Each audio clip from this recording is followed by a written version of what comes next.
When you play Baldur's Gate and you have these dialogue options, how do you choose which answer you're going to take? Do you just like spam us up the first question you find? Or do you gently go over all the questions, you read through, you analyze it, and then make a choice? I personally read everything, think which fits more with the playthrough that I'm doing with my character, and then I make my choice. But then why do I, in real life, still spit out the first best stupid thing that comes up in my mind without thinking through? Hi, my name is Alty, and this is my safe space to talk about games and real life topics. And I believe that a game like Baldur's Gate 3 can teach us so much about ourselves and our surroundings. When I go through interactions with new team members, old team members, some merchants, maybe even some enemies, I slowly analyze what they're saying, what my options are to say as well. I balance out the pros, I balance out the cons, and then I try to make a calculated decision on what I can say. I still cannot predict what the reaction is going to be, of course, of my, person with which I'm speaking to, but at least I took the time to evaluate their feelings, their facial expressions, let's say the way about things that we talked about last time. I tried to remember what they liked, what they disliked. Maybe, for example, this character had just a bad day and he's stressed at this moment. So today I wanted to talk about this game logic of a slow and thoughtful approach and apply it to my daily life interactions. First and foremost, I used to be the person who always said, I don't have time, I'm too busy, I can't right now. And then when I compare myself while playing these games, like Baldur's Gate 3, and I just realized that, warning, curse word incoming, that mindset was completely bullshit. Utmost crap.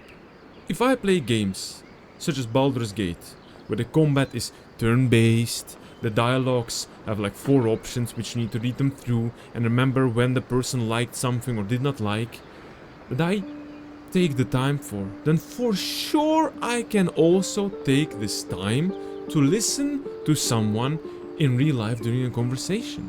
Let me apply this, for example, to me and my wife.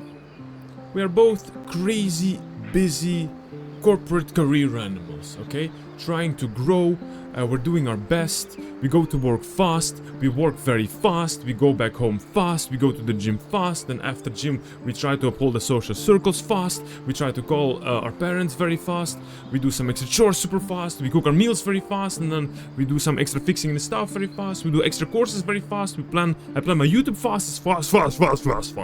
And this just feels stressful. I hope you felt what I tried to express with this. It just feels in a rush, you know? Can you see this radical contrast between such a beautiful and peaceful landscape in Baldur's Gate 3, or the slow-paced combat, and then the real life that we're having? Share with me in the comments if you also have the same feeling that life is just a constant rush. And so in this radical, fast pace of life, my brain is constantly in a race. It's going without stopping. And so when I come home and my brain is racing, and it's in these moments of my brain racing that I forget that also my wife has the same rush day, and also her brain is racing, and she also had a stressful day, and her mind might also be tired. She could possibly react in a different way than she would if she was relaxed. So, which lesson can we take from Baldur's Gate 3 and apply to our own life? Well, for example, I read through my skills. I see what my character can do and cannot do. When we level up, I go, for example, to my spell book and I analyze which spells I will use in the future.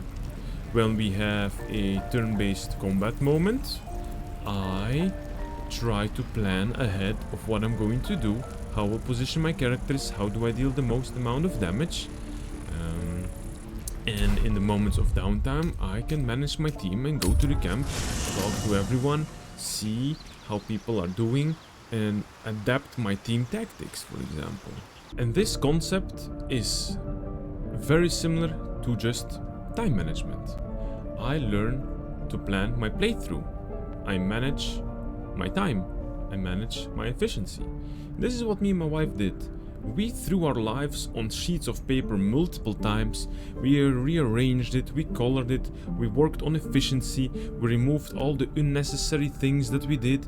We did everything so that our brains slowed down in the process of getting home and being home. There was no need anymore to have this rush, you know? We planned everything efficiently. Less time waste, less energy waste. It did take a little bit of time to get to this point, so we had to spend some time to create, but once this was done, like with the party, once your party is set up, it goes smooth. Battles go smooth, conversations go great, there's no contradiction. And at this point, let's say we have settled in a way of working, and let me be honest, it's not a magical solution. It's not a spell that can fix your whole life. It is a continuous process. We still adapt from time to time when things change. Much like the campaign in the game. You cannot start with the same skills and the same team composition in the beginning and finish the whole campaign with this. You need to adapt, change skills, maybe even respect your characters or team members. It's all part of the game. So now that I have, let's say, rearranged my life into a organized manner and everything is planned and my life is not anymore as such a big race, I can move on to the second step. This one is still a difficult one and it takes some challenge and active consciousness to apply this on day-to-day basis, and it is very present in Baldur's Gate. It's the dialogue options. When we interact with the world, let's say we run around, we all know it, and we interact something, we do an action, we save someone from being imprisoned. In the left corner of the screen, up there, you see, like, for example, Shadowheart liked it, Gale disliked it, Lae'zel liked it. These are small interactions, small, let's say, pieces of information that humans provide to us, NPCs provide to us.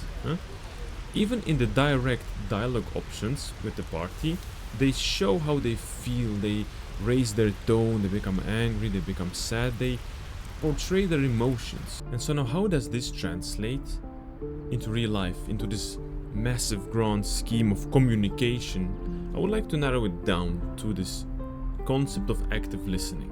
And disclaimer, I'm by no means an expert in the art of communication, but I do apply as much as I can to my daily life.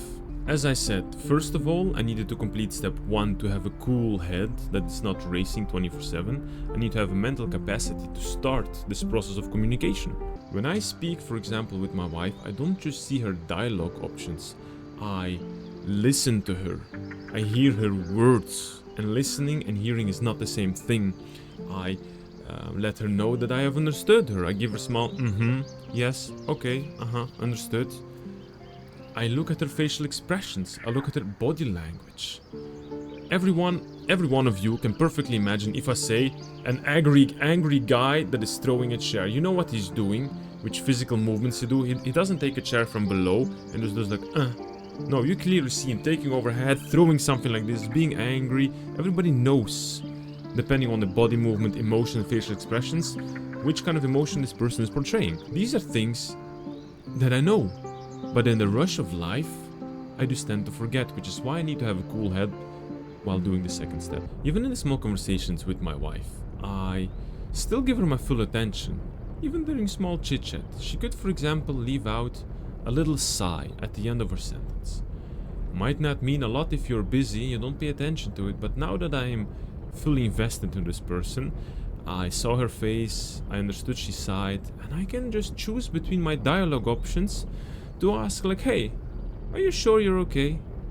It's everything I need to have a clear head, choose clearly between my dialogue options and asks. She might not realize she's stressed, she might not realize she's exhausted, but just by asking this question, we improve our relationships tenfold. And so with only these 2 lessons from Baldur's Gate, the relationship with my life leveled up like crazy. We are more structured, we are calmer, we pay attention to each other's verbal and non-verbal communication, and life is much more amazing. So thank you for listening, everyone. I hope this video was, even in the slightest, more useful for you. If it was, consider subscribing so the channel grows and more people get to see this video. And if you have any topics you would like to share with me or to talk about, feel free to drop them in the comments. And I further wish you a wonderful, wonderful day, and I'll see you in the next video or live stream. Have a good day, everyone.